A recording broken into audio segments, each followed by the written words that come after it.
vraiment, nous nous réjouissons de pouvoir organiser pour la deuxième fois, comme vous dites, la deuxième saison sportive, donc nos finales du championnat national en hommes et en dames.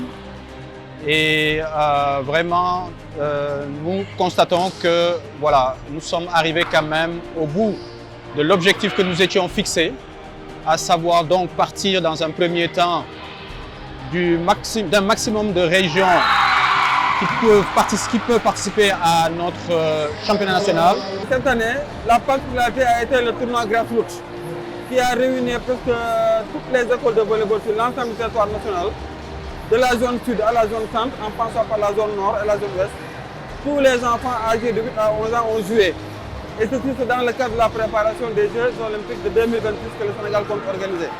Donc là, c'est une satisfaction pour nous. Ensuite, maintenant, il y a le championnat national également, qui s'est joué sur tous les territoires, avec les 4 zones.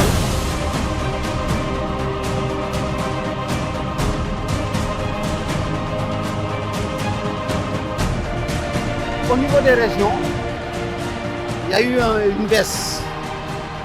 À l'époque, aux années 93, la région de Ziguinchor était au-dessus du volleyball sénégalais. On avait fini de planer au-dessus du volleyball. Les espoirs de Bignona ont pris dans le passé 3 fois la Coupe du Sénégal et 3 fois champion du Sénégal. Et une fois Lion d'Or. Alors il n'y a pas eu une bonne relève. Il n'y a pas eu de suivi pour la nouvelle génération. Bon, le volleyball sénégalais comparé aux autres équipes africaines, nous sommes un peu, je pense, nous sommes en baisse, il faut le dire.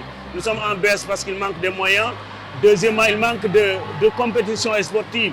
Nous ne jouons pas assez.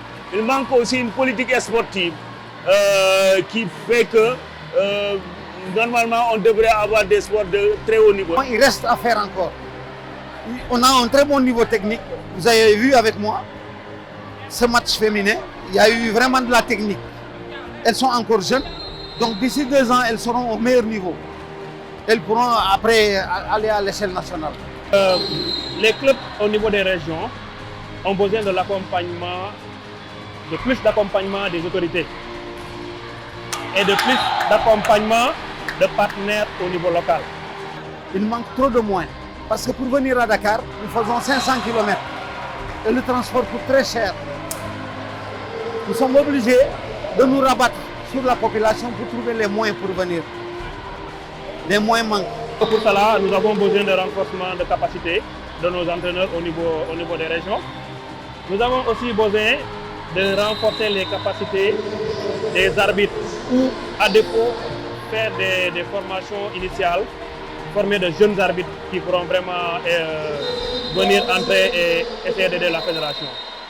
Parce que vraiment, ces 2 besoins en termes de renforcement de capacité sont réels. Il y a des manquements, on va le dire vraiment au niveau de la formation. Mais je pense que des instructions fermes et claires seront données aux directeurs techniques qui, je pense, pour les années à venir, ne manquera pas de mettre l'accent sur cet aspect-là. Je pense que nous n'avons pas d'autre choix que vraiment de capaciter nos jeunes, aussi bien chez les entraîneurs que chez les arbitres, mais aussi au niveau des dirigeants. Bon, c'est établi dans notre programme. Inch'Allah, on va faire une formation de premier degré, de deuxième degré, une formation de perfectionnement également. Ensuite également, il y a la formation des arbitres qui est prévue, plus la formation des administratifs. Donc tout ça là, c'est prévu dans le programme. Et Inch'Allah, on va essayer de dérouler ça. Nous voulons aussi, c'est pouvoir permettre à nos hommes, à nos garçons aussi, d'atteindre un bon niveau au niveau international. Mais pour ce faire, je crois que définitivement, il faut revenir à la base, travailler avec les jeunes, accepter d'être patient et de grandir avec eux. Pour moi, je pense que c'est ça la solution et c'est la voie que nous sommes en train de prendre. C'est très important d'allier le sport et l'étude, pour 2 raisons. La première, c'est que le sport permet d'avoir une bonne santé, de se vider mentalement. La deuxième raison, c'est qu'avec les études, on peut arriver à trouver du travail. Il y a les études d'abord, il y a les sports, mais ceux qui sont décrochés, qui ont décroché sur le plan scolaire, on essaye de les orienter vers des filières métiers. Voilà aussi la vision et le projet de l'ISEC, c'est-à-dire former des athlètes de très haut niveau, mais former demain aussi socialement des hommes et des femmes qui puissent réussir après le sport, après le volleyball, après le basket, après le football, après le handball.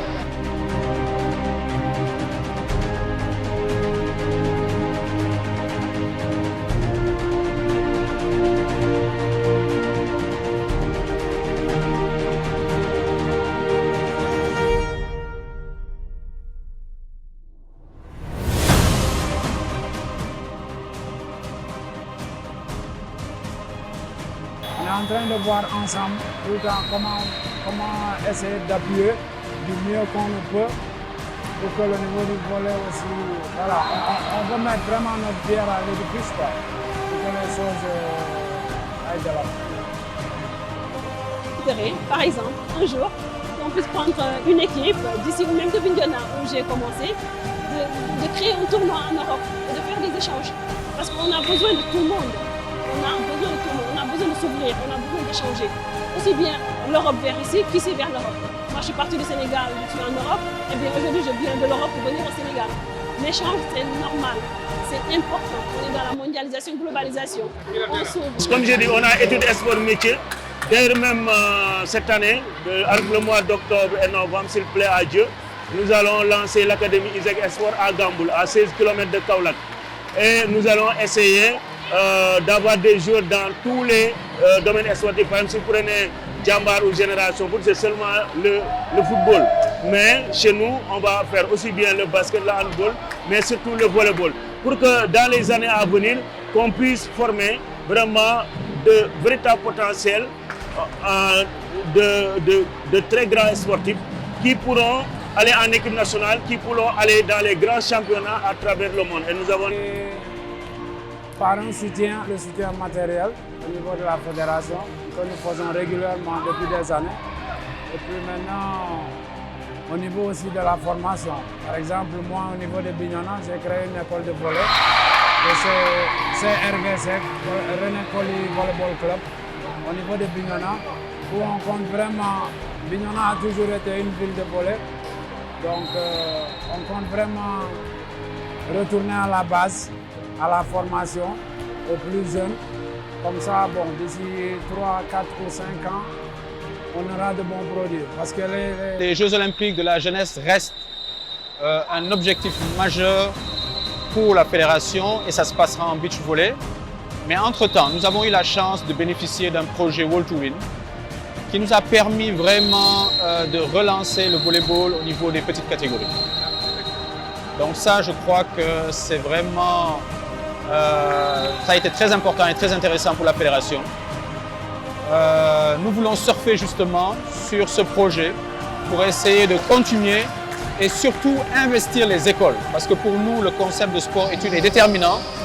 Et je pense que la tranche d'âge qui jouera au niveau des Jeux Olympiques de la jeunesse, c'est entre 15 et 18 ans. Donc je pense que nous devons commencer à préparer des jeunes de 11 ans, de 12 ans et que d'ici 2026, je pense qu'ils seront opérationnels. Et nous avons commencé, nous n'avons pas attendu.